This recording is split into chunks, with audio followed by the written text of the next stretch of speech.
Bonsoir à toutes, bonsoir à tous et bonsoir à tous les trois. Bonsoir. Bonsoir. Toutes les trois. Évidemment, toutes les trois.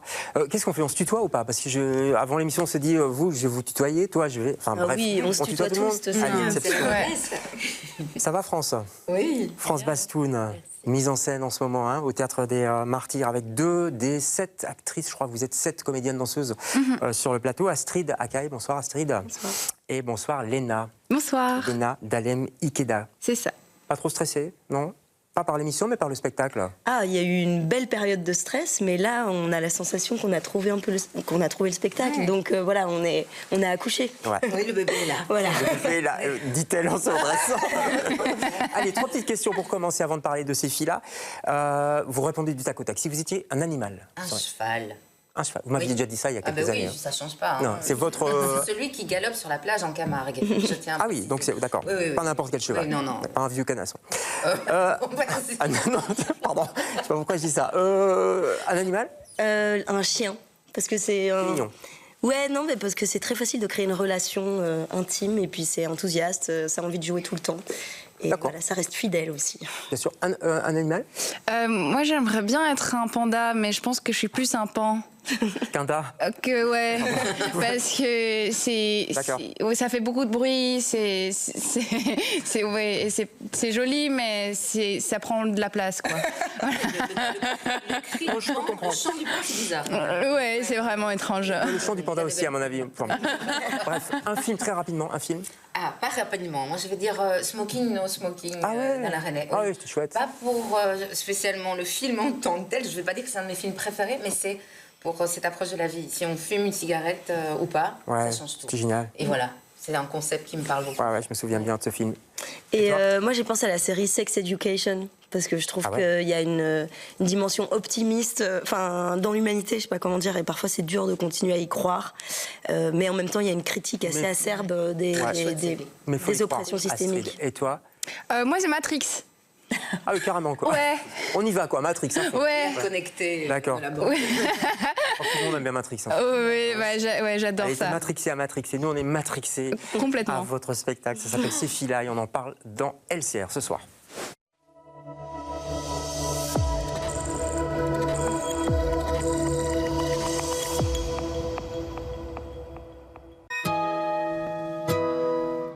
D'un coup, une fille rigole. Son ventre fait trembler les cheveux mouillés d'une autre fille. Alors elle se met à rire aussi. Et elle aussi. Et elle aussi. Et bientôt, il y a 20 ventres qui gondolent et les têtes qui rebondissent, mais on n'ouvre pas encore les yeux. On est des sirènes. On est indestructibles.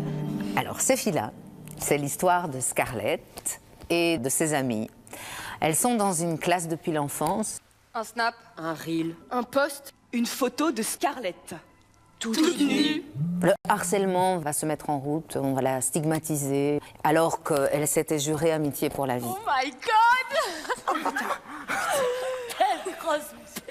Quelle grosse pétasse! C'est une bande de filles qui circulent sur un gradin métallisé qui peut évoquer la tribune. Elles vont se trouver à un endroit où elles vont devoir se justifier de ce qui s'est passé, essayer de se défendre, s'il y a vraiment moyen de se défendre par rapport à ça.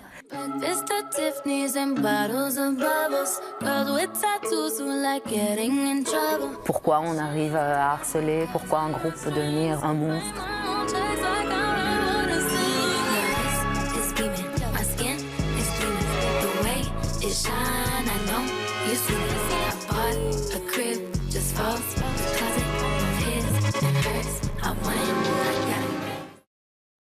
Alors, vous allez pas y échapper, vous avez dansé pendant la... Vous pouvez refaire la gestuelle. Ah, toi, t'es chorégraphe, donc vas-y, fais un peu. On fait ensemble. Hein. Allez-y. Vous allez voir tout de suite que c'est très genré. Hein, D'accord.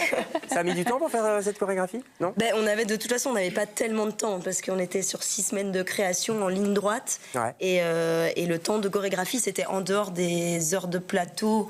On va dire, il y avait des explorations avec toutes les actrices, mais vraiment le temps de création. En l'occurrence, la chorégraphie qu'on a vue là, on l'a faite ensemble avec Léna. Ouais. J'avais envie que les actrices participent parce que tu t'es occupé aussi, tu joues et tu t'es occupé aussi de la chorégraphie. Oui, donc il y a une double casquette. En attendant le spectacle. C'est vrai. Et alors toi, tu es la metteuse en scène, tu es la chef. Oh, j'aime pas ce mot. C'est tellement collectif comme travail. Mais non, mais tu te moques. Mais... Non, je me moque pas, ça me fait rire. J'aime bien vous faire vous titiller un peu. On va citer les autres quand même. Hein. Cléa Bormans, Émilie Cotte, Valentine Montserrat, Marie Fan, c'est ça, et Daphné Thierry. Pour les actrices. C'est dur à gérer tout ça ou enfin, je fais ça. Il faut les cadrer ou pas du tout, parce qu'avec les créatrices aussi, Théophile Ray, Sifulman. Il y a du monde. Hein. Oui, voilà, ils jouent à Audig. Pour les autres éléments de la représentation, on a vraiment travaillé de manière, ce que je disais, collective. Ouais. Et je dirais que on a veillé à créer le plus possible de bienveillance. Ça n'a pas été difficile, mais on a mis du soin à ça, parce que pour parler des dérives du groupe. Parce que c'est quand même de ça dont ça parle. Ça me semble essentiel, de toute façon, pour faire du théâtre, un art éminemment collectif, que le groupe soit au centre. Ouais. Ça parle, on va dire tout de suite le dire, c'est un texte d'Evan Placé, c'est ça? Oui. Girls Like That, d'ailleurs, qui a 10 ans d'âge. Même 12, je crois. Il a été traduit en 2015, mais c'est 2013, je pense. Mais il est hyper actuel. Comment vous l'avez ressenti, ce texte? Comment tu l'as ressenti? C'est très... très contemporain, hein, évidemment. Oui, après, on a quand même un peu travaillé à le rendre un peu plus accessible aux jeunes aujourd'hui aussi, parce que c'était Facebook, alors qu'aujourd'hui, les jeunes n'utilisent plus. Ouais, c'est déjà ringard, c'est déjà dépassé. Alors, moi, moi, je suis vraiment la génération limite. Non, j'avais Facebook encore. Ah oui, d'accord, bon, ça rassure. Et donc, vous l'avez adapté un petit peu, quoi, modernisé. Ouais, un petit peu quand même, ouais. Parce que vous avez votre portable. D'ailleurs, tu l'as même amené ici. France aussi, tu l'as. Toi, tu l'as oublié, je sais pas. Il restait au théâtre. Votre portable est sur scène, en fait. Comment tu as géré ça? Je dirais qu'il est plus qu'un accessoire réaliste. Il y a vraiment cette dimension qui est devenue théâtrale dans notre proposition de spectacle. Parce que, par exemple, il y a la ring aussi de l'influenceuse qui, à un moment donné, devient presque un emblème dans le spectacle. Enfin, il y a vraiment les téléphones diffusent des vidéos tous en même temps. Enfin, donc, c'est pas que l'élément de jeu réaliste entre elles, c'est vraiment le fait que aujourd'hui, le harcèlement passe par les réseaux encore plus que jamais. C'est démultiplié par les réseaux sociaux et par le téléphone. Donc il me semblait important de le mettre au centre de l'histoire. Elle se filme aussi. Enfin, voilà, il est vraiment très présent. On l'a dit dans le reportage, tu l'as dit d'ailleurs, c'est Scarlett, qui est une d'entre vous, quelque part. On ne sait pas trop parce que vous incarnez toutes plus ou moins Scarlett. Je vois sourire, c'est ça un petit peu le pitch du spectacle, hein, le secret du spectacle. On la retrouve à un moment donné sur les réseaux. Et de là, ça va déclencher toutes sortes de choses, mais aussi de la jalousie, le retour d'un certain patriarcat, etc. Enfin, c'est vaste, ça ouvre des portes. Le retour, comme s'il était la présence. Non. Oui, parce que tu parles d'actualisation du texte. Dans le rapport au mouvement et au corps, il y avait vraiment cette volonté de montrer comment on essaye aussi de déconstruire tous ces stéréotypes qui sont... perpétués et qui restent présents, parce que ça reste, dans ce sens-là, ça reste actuel. Tous les stéréotypes qui sont présentés dans la pièce sont encore d'actualité. Mais maintenant, la manière de les représenter a sans doute évolué quand même en J'imagine, et ça a accéléré, parce que le harcèlement, ça a toujours existé en France quand même, non? Le harcèlement à l'école. Bien sûr, on a tous des souvenirs. Je pense que ça touche toutes les générations, donc dans la salle, que ce soit les jeunes, que ce soit les parents, qui se sentent eux-mêmes concernés ou qui se soient sentis concernés dans leur adolescence. Donc moi, je pense qu'il y a aussi un endroit de la pièce qui reste dans le domaine de la fiction. On n'a pas changé le fait que ça se passait dans le milieu anglo-saxon. Enfin, on garde ces références-là, en plus de les ramener. Oui, mais aussi de le ramener parfois un peu à Bruxelles. Enfin, on a accepté ce mélange et des époques et des lieux pour que chacun puisse s'y retrouver. Ouais. Vous êtes encore très jeunes toutes les deux, enfin toutes les trois. Hein, Jeune metteuse en scène. C'est ma première mise en scène. On est tous jeunes. Allez hop, soyons fous. C'est-à-dire que vous étiez au lycée il n'y a pas si longtemps que ça. Vous avez connu des moments de harcèlement comme ça, je sais pas, Léna? Moi, oui. Ouais. Tu peux expliquer un peu?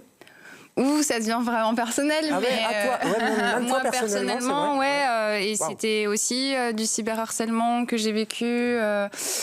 Et c'est délicat aussi parce que la pièce montre un harcèlement qui est très brut, qui est très qui va jusqu'au au bout du harcèlement. Parfois, le cyberharcèlement, ça peut être aussi très subtil et qu'on peut se dire mais en fait non, c'est ma faute, et culpabiliser dans son coin et ne pas savoir qu'en fait ça aussi, on peut appeler ça du harcèlement.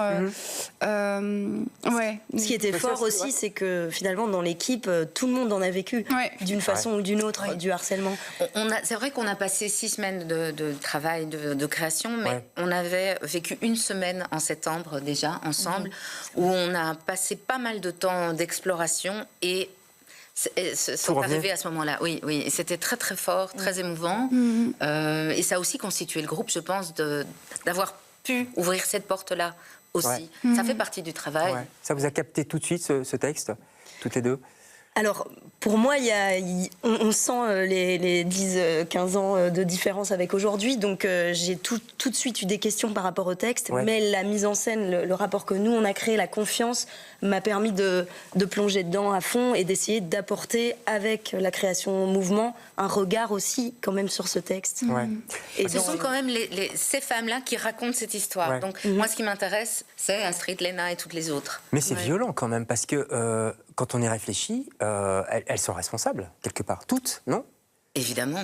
C'est ça qui est dur, en fait. C'est la dénonciation du groupe, en fait, quand il devient un monstre. Et aussi des institutions autour de l'école, voilà, comment est-ce que les parents, les professeurs prennent leurs responsabilités vis-à-vis de ça. Il y a quand même ça qui est sous-tendu dans la pièce. Comment vous êtes équilibré par rapport justement à la prise de parole, etc.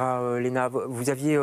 parce que c'est un texte d'une traite, en fait. Hein, donc il n'y avait pas des rôles distincts. C'est ça, donc c'est une pièce chorale. Donc c'est écrit un peu comme un roman, avec chacun, enfin, une phrase dite par quelqu'un, mais on ne sait pas qui. Et donc la distribution a été premièrement faite un petit peu sur le plateau, en improvisation. France nous avait demandé d'apprendre tout le texte. Oh là là, elle est trop dure.